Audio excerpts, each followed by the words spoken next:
اللہ کی بندگی میں علی علیہ السلام کا طریقہ۔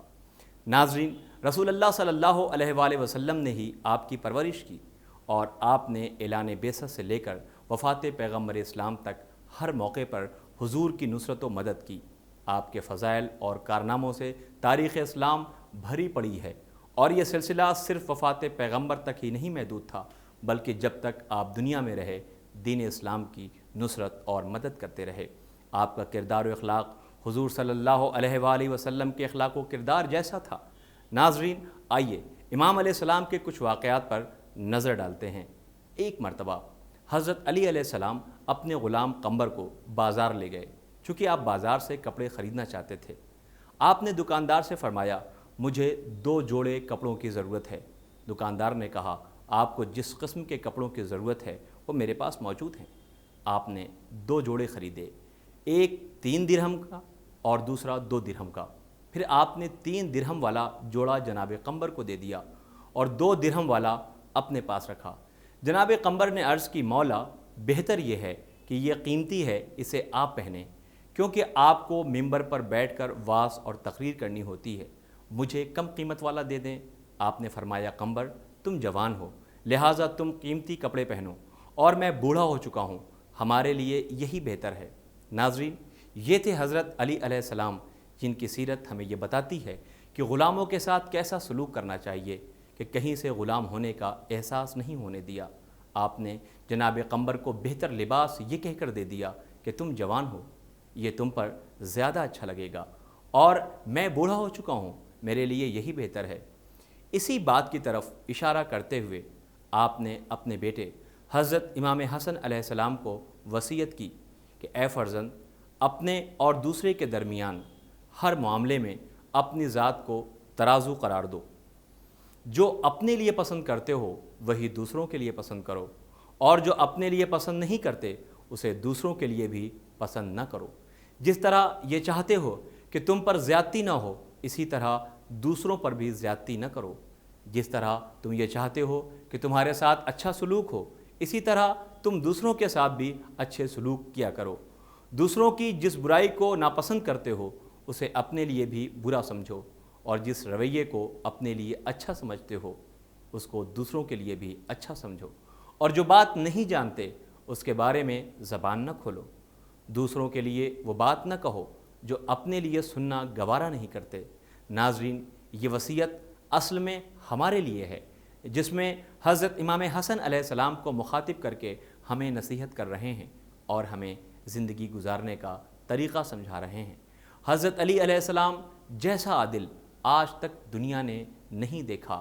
آپ عدل کے لیے اتنے حساس تھے کہ اپنے قاتل کے لیے بھی بے انصافی کو پسند نہیں فرمایا۔ جب آپ کو ضربت لگانے والا عبد الرحمن ابن ملجم کو آپ کی خدمت میں پیش کیا گیا اور کہا گیا کہ یہ شخص لوگوں میں کہتا پھرتا ہے کہ میں علی کو قتل کروں گا، لہٰذا آپ اسے سخت سزا دیں، مولا نے فرمایا، مجرم کو جرم سے پہلے سزا کیسے دے سکتا ہوں، اس لیے کہ ابھی اس نے جرم نہیں کیا ہے، اور جب تک یہ جرم نہیں کرتا اس کو سزا دینا عدل کے خلاف ہے۔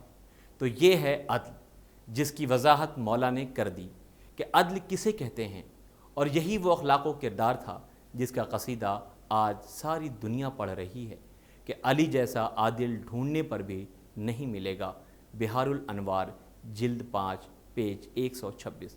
ناظرین، امام علیہ السلام ہر ایک کی مدد کرتے تھے، چاہے وہ غریب و مسکین ہو یا کوئی اور، لیکن آپ کی کوشش ہمیشہ یہی رہی کہ کوئی بھی بھوکا نہ سوئے، اس لیے آپ رات کے وقت اپنی پیٹھ پر روٹیوں کا گٹھر لے کر گھر سے جاتے اور بھوکوں کو روٹیاں تقسیم کرتے وقت اپنے چہرے پر نقاب ڈالتے رہتے تھے جس سے کوئی آپ کو پہچان نہ سکے۔ اس طرح آپ کی زندگی بھر یہی کوشش رہی کہ کوئی بھی شخص بھوکا نہ سونے پائے۔ ایک دن کا واقعہ ہے، امام علیہ السلام گھر سے باہر کسی کام سے جا رہے تھے کہ آپ نے دیکھا کہ ایک غریب عورت کے بچے بھوک کی وجہ سے رو رہے ہیں، اور عورت نے بچوں کو بہلانے کے لیے ایک برتن کو چولہے پر رکھ کر اس کے نیچے آگ جلا دی تاکہ بچے یہ سمجھیں کہ ان کی ماں ان کے لیے کچھ پکا رہی ہے، جبکہ اس برتن میں پانی کے علاوہ کچھ بھی نہیں تھا۔ حضرت علی علیہ السلام نے یہ درد بھرا منظر دیکھا، فوراً گھر تشریف لائے کچھ چاول، آٹا اور گھی لیا اور اس کو دینے کے لیے گھر سے نکلے تو قمبر نے عرض کیا، مولا یہ وزن میں اٹھا لوں گا، مجھے دے دیجئے۔ حضرت علی علیہ السلام نے فرمایا، نہیں، یہ ذمہ داری میری ہے، اور اپنے کندھے پر وہ سامان رکھ کر اس عورت کے پاس پہنچے۔ آپ نے وہ سامان اس عورت کے حوالے کر دیا۔ اس عورت نے فوراً کھانا تیار کیا اور بچوں کو بیدار کر کے انہیں کھانا کھلایا۔ جب بچے کھانا کھا چکے تو علی علیہ السلام نے ان بچوں کے ساتھ کھیلنا شروع کیا، یہاں تک کہ بچے خوب ہنسے۔ اس کے بعد آپ واپس آ گئے۔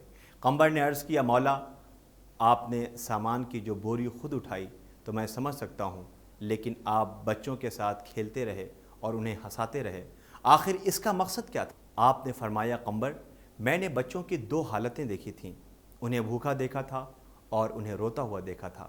کھانے کے ذریعے سے ان کی بھوک دور ہوئی، چونکہ انہیں روتا ہوا دیکھ چکا تھا اس لیے میں نے چاہا کہ انہیں ہنستا ہوا بھی دیکھ لوں۔ شجرہ توبہ جلد 2 پیج 222۔ ناظرین، یہ تھا امام علیہ السلام کا کردار کہ جس کی روشنی میں چل کر انسان اپنے کو جنت تک پہنچا سکتا ہے، اور یہ واقعات خود ہمیں درس دے رہے ہیں کہ ہم کو اپنی روزمرہ کی زندگی کس طرح سے گزارنی ہے۔ ناظرین، حضرت علی علیہ السلام کا اخلاق و کردار صرف اپنے چاہنے والوں کے لیے ہی نہیں تھا، بلکہ ہر انسان کے ساتھ اچھے اخلاق کا مظاہرہ کرتے تھے، اور یہی وجہ تھی کہ بہت سے لوگ ان کے اخلاق و کردار کو دیکھ کر اسلام قبول کر لیتے تھے، اور آج بھی بہت سے لوگ ان کے واقعات کو پڑھ کر اسلام قبول کر رہے ہیں۔ ناظرین، ایک بار کا واقعہ ہے کہ امام علی علیہ السلام کوفے جا رہے تھے۔ راستے میں ایک شخص ان کے ساتھ سفر طے کرنے لگا۔ چونکہ اسے بصرہ جانا تھا، اس لیے اس شخص نے دوسرا راستہ اختیار کر لیا۔ حضرت علی علیہ السلام بھی اس کے ساتھ اسی راستے پر چل پڑے۔ اس نے تعجب سے کہا، آپ تو کوفہ جا رہے تھے، آپ اس راستے پر کیوں سفر کر رہے ہیں جبکہ یہ راستہ کوفے نہیں جاتا ہے؟ حضرت علی علیہ السلام نے فرمایا، میں جانتا ہوں کہ یہ راستہ کوفے نہیں جاتا، لیکن تم کچھ دیر تک میرے ہم سفر رہے ہو، اور ہمیں پیغمبر اسلام صلی اللہ علیہ وآلہ وسلم نے نصیحت کی ہے کہ سفر کے ساتھی کو کچھ دور تک پہنچانا چاہیے، اس لیے میں تمہارے ساتھ تھوڑی دور تک چل رہا ہوں۔ اس نے کہا کہ اسلام نے واقعی بلند اخلاق کی تعلیم دی ہے۔ اسلام کی اس بہترین تعلیم سے وہ شخص بہت متاثر ہوا۔ پھر اس نے اپنا راستہ چھوڑ کر کوفے کا راستہ اختیار کر لیا۔ جیسے ہی وہ کوفہ پہنچا تو اسے علم ہوا کہ اس کے ساتھ ساتھ سفر کرنے والا کوئی عام انسان نہیں ہے، بلکہ خلیفہ وقت اور جانشین رسول ہے۔ اس نے کفر سے توبہ کی اور آپ کے ہاتھ پر بیعت کر کے اسلام قبول کر لیا۔ بہار الانوار جلد 16 پیج 44۔ ناظرین، یہ تو تھے حضرت علی علیہ السلام سے متعلق کچھ واقعات۔ آئیے اب آپ کی خدمت میں حضرت علی علیہ السلام کے چند اقوال پیش کرتے ہیں۔ آپ نے فرمایا، لوگوں کے ساتھ اس طرح گھل مل کر رہو کہ جب تم زندہ رہو تو لوگ تم سے ملنے کی تمنا کرتے رہیں، اور جب مر جاؤ تو لوگ تمہیں اچھائی سے یاد کریں۔ آپ نے فرمایا، عمل کیے بغیر لوگوں کو عمل کی طرف بلانا ایسا ہی ہے جیسے بغیر چلے کے کمان سے تیر چلانا۔ آپ فرماتے ہیں کہ جنت عمل سے حاصل ہوتی ہے، امید سے نہیں۔